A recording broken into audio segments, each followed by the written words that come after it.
A ver, ¿qué pasa en la mente, en el cuerpo, después de que ocurre algo devastador? A veces la herida cierra, pero otras veces el pasado se aferra y no se quiere ir. Bueno, en esta ocasión vamos a explorar esa línea a veces muy delgada entre una reacción que es completamente normal al trauma y lo que ya se conoce como trastorno de estrés postraumático o TEPT. Y es que esta idea es clave. Un trauma no es simplemente un mal recuerdo. Pensemos en esto como una fractura, una grieta profunda en la manera en que se percibe el mundo y la propia seguridad. De repente, todo el mapa de cómo funcionan las cosas se rompe. Y aquí llegamos a la gran pregunta, ¿no? La que va a guiar toda nuestra conversación. Y ojo, la respuesta no tiene nada que ver con ser fuerte o débil. Como vamos a ver, es un juego mucho más complejo de factores. Y para empezar a responderla, primero hay que entender la reacción inicial, la que es totalmente normal. Ok, esto es súper importante que quede claro. Sentir una angustia que aprieta, tener pesadillas, estar como en alerta máxima todo el tiempo justo después de un evento horrible, eso no es una patología, para nada. De hecho, es la respuesta que se espera de nuestro sistema nervioso. Y bueno, a esta reacción inicial, los clínicos le ponen un nombre: trastorno de estrés agudo. La palabra clave aquí es el tiempo. Estamos hablando de un periodo que va hasta un mes. La idea, o la expectativa, es que con el tiempo y el apoyo necesario, estos síntomas deberían ir bajando de intensidad, como una ola que llega a la orilla y se retira. Pero, ¿y si no bajan? ¿Qué pasa cuando pasa ese mes y las cosas no solo siguen igual, sino que a veces hasta empeoran? Bueno, es justo ahí donde se cruza una línea. Ahí es cuando empezamos a hablar de trastorno de estrés postraumático. Miren, esta comparación es súper clara. Lo curioso es que al principio los síntomas pueden ser pues los mismos. La gran diferencia es el tiempo y el impacto. Se empieza a hablar de TPT cuando los síntomas no se van después de un mes y además empiezan a afectar seriamente la vida, el trabajo, las relaciones. Es como si el pasado se instalara en el presente y no pagara renta. Para que se diagnostique TPT, tienen que darse 4 grandes grupos de síntomas. Vamos con el primero, la reexperimentación. Y esto no es solo acordarse de algo feo, para nada. Es una invasión. Un flashback, por ejemplo, no es un recuerdo. El cuerpo y las emociones sienten que el evento traumático está pasando otra vez justo en este momento. Y claro, si el pasado invade de una forma tan dolorosa, ¿cuál es la reacción lógica? Tratar de huir. Y de ahí viene el segundo pilar, la evitación. La vida empieza a hacerse pequeña. Se evita pasar por cierta calle, ver a tal persona, hablar de ciertos temas, y poco a poco, sin darse cuenta, se va construyendo una muralla de aislamiento. El tercer grupo de síntomas es bien profundo. Afecta el núcleo de la persona.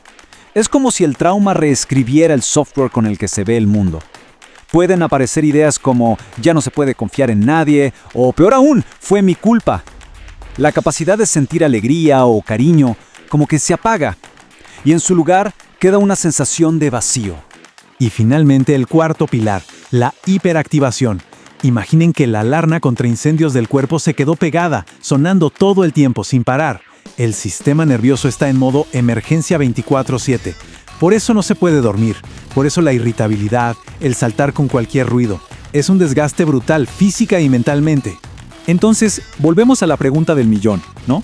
Misma situación terrible, 2 personas, ¿por qué una logra recuperarse y la otra desarrolla TEPT? La investigación es muy clara.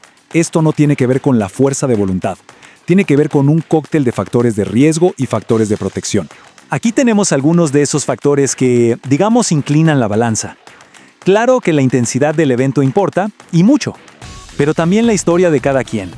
Si ya hubo traumas antes, sobre todo en la niñez, el sistema nervioso ya está como más sensible. Y fíjense en la falta de apoyo social. Este punto es importantísimo. Pero así como hay factores que suman riesgo, también hay otros que protegen, que ayudan a sanar. Y esto nos muestra que la sanación es un proceso activo. Miren cuál aparece de nuevo. Y en primer lugar, el apoyo social. Sentirse en conexión, comprendido, en un lugar seguro, eso es oro puro. Es un antídoto potentísimo contra el trauma. Y justamente hablando de apoyo y de encontrarle un sentido a las cosas, entramos a un terreno muy particular y muy valioso, el del cuidado espiritual o comunitario. Ojo, esto no es terapia, no es un rol clínico, es un rol humano, de relación. Pensemos en el trabajo que hacen capellanes, líderes comunitarios o simplemente un buen amigo. Entonces, ¿cuál es el objetivo de este acompañamiento? No es curar o arreglar a nadie, es ofrecer un espacio seguro. Fíjense en los pasos: presencia, validación, comunidad. Es hacer todo lo contrario a lo que hace el trauma, que aísla. Y un punto crucial, saber reconocer los propios límites y cuándo es momento de conectar a la persona con ayuda profesional especializada. Para ir cerrando, es fundamental que volvamos a la biología del trauma, porque el TPT no es algo que está en la cabeza, es una lesión, una herida real y medible. La neurociencia hoy nos lo muestra con una claridad increíble. El trauma cambia el hardware del cerebro. La amígdala, nuestro detector de amenazas, se vuelve hiperactiva. El hipocampo, que archiva los recuerdos, se ve afectado y por eso se confunde el pasado con el presente. Y la corteza prefrontal, que nos ayuda a calmarnos, pierde fuerza. Entender esto lo cambia todo. Nos aleja del juicio y nos acerca a la compasión. Hay una frase del Dr. Bessel van der Kolk que lo resume todo de manera magistral. El trauma no solo vive en la mente como una historia, vive en el cuerpo, en un sistema nervioso que no ha podido regresar a un estado de calma. Y así, cerramos con una pregunta que queda en el aire. Si ya vimos que el apoyo y la seguridad son claves para sanar, la pregunta ya no es solo qué pueden hacer los profesionales. La pregunta es qué papel jugamos cada uno de nosotros como individuos y como comunidad para crear esos entornos, esos espacios seguros donde las heridas del trauma puedan finalmente empezar a sanar.